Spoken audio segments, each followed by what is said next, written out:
Identity politics is a political approach that emphasizes the perspectives of individuals based on particular characteristics, such as race, gender, sexuality, and so on. The focus is on the recognition of these identities in political decision-making.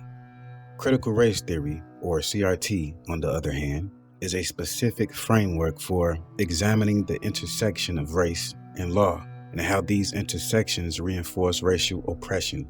While CRT recognizes the importance of identity and lived experiences, its focus is on analyzing the factors that contribute to racial inequality.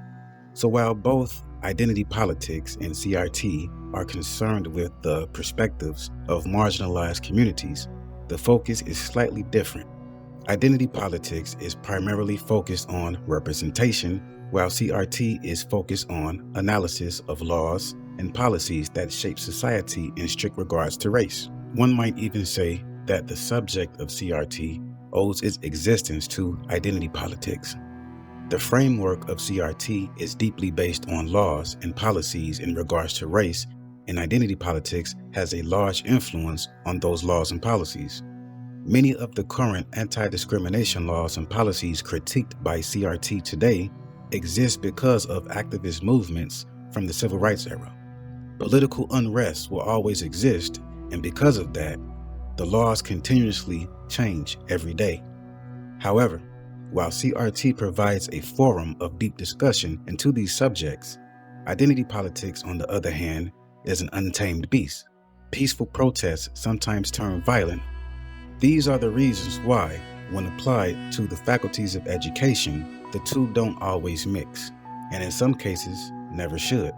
The reason being is because identity politics is deeply interrelated with activism. There's nothing wrong with teaching the idea of activism in educational courses, but many parents, educators, and lawmakers agree that it could be harmful to teach the ideologies and goals of particular social activist groups to students in grades K through 12. A good example of how the two conflict is the recent situation in Florida. The Department of Education has been facing a lot of criticism for rejecting parts of the College Board's advanced placement curriculum on African American studies.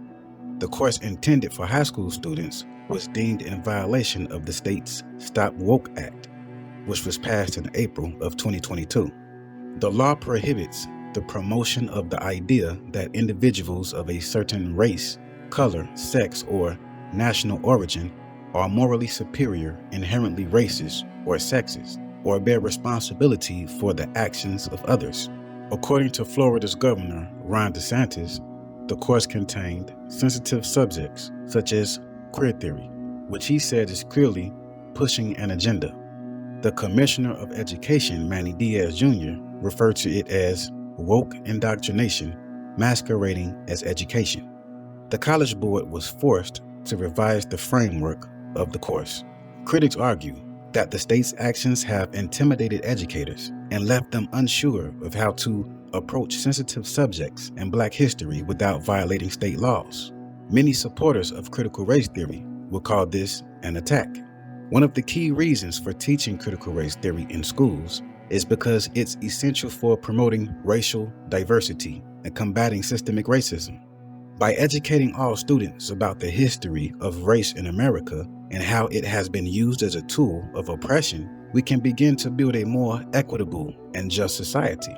From its inception, the Stop Woke Act has been criticized for its potential to downplay historical reference to slavery, the genocide and displacement of indigenous Americans, Jim Crow laws, the internment of the Japanese, the Civil Rights era, and other important events in American history. No one should have to feel guilty or be in constant gratitude to other groups of people for the crimes of this nation. Neither should any group of people have to feel inferior to another just because of their race, ethnicity, or sex. Politicians referring to critical academic writings by Black scholars as woke indoctrination is not only dismissive of the experiences and perspectives of people of color, they are also indoctrinating in themselves. This promotes a narrow and one-dimensional view of history, and it reinforces the notion that there's only one correct way to think about and understand the world. As long as educators and writers are unbiased in their approach, staying close to historical fact and current events in regards to race, as opposed to ideologies that lean close to this or that activist group, they shouldn't have a reason to be intimidated. It may not be CRT under attack in this scenario, but identity politics instead, and it's hiding behind CRT. The problem with this is that it convinces some Americans that it's CRT they dislike when, in actuality, it's identity politics they have a problem with. Identity politics has its place in our society, just not in children's classrooms.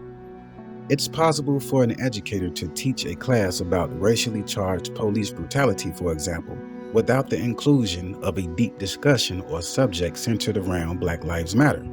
While I do not agree with all aspects of the rejection, I do agree with the governor's opinion that subjects like queer theory have no place in a course for Black history, and especially a course for high school students.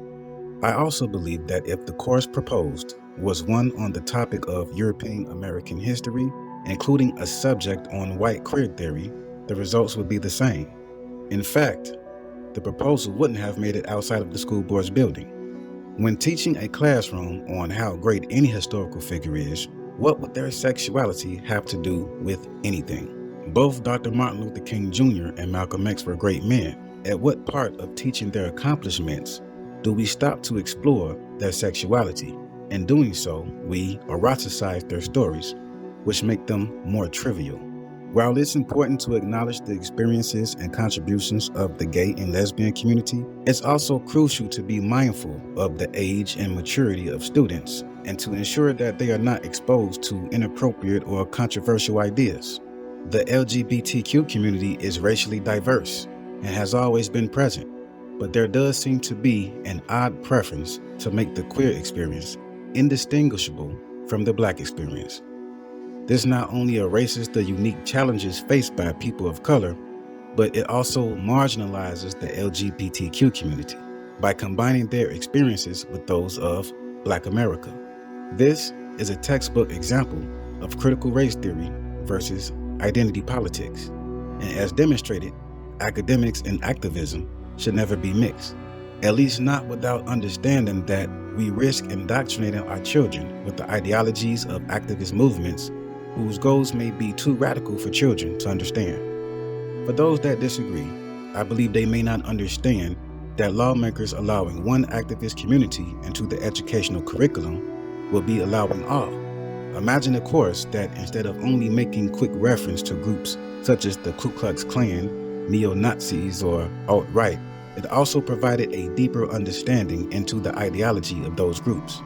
Even if the courses were optional, they shouldn't be there. I believe that education is key to promoting racial diversity and understanding. I also believe that it is possible to teach historical facts and current events regarding race in an academic setting, without establishing a course for deeper learning on particular social activist communities. Identity politics and critical race theory are two distinct concepts that shouldn't be intertwined in educational contexts. Sprinkling just a little bit of identity politics into a CRT curriculum can distract from the central goals of CRT, leading to a distorted view of the subject matter in the eye of not only the public, but the law. It is therefore important for educators to approach the teaching of CRT with caution and to be mindful of the ways in which identity politics might intersect with and impact the study of race and racism within a legal context. Thank you for watching Sleeping Giant Wake Up. Don't forget to press that like button and subscribe.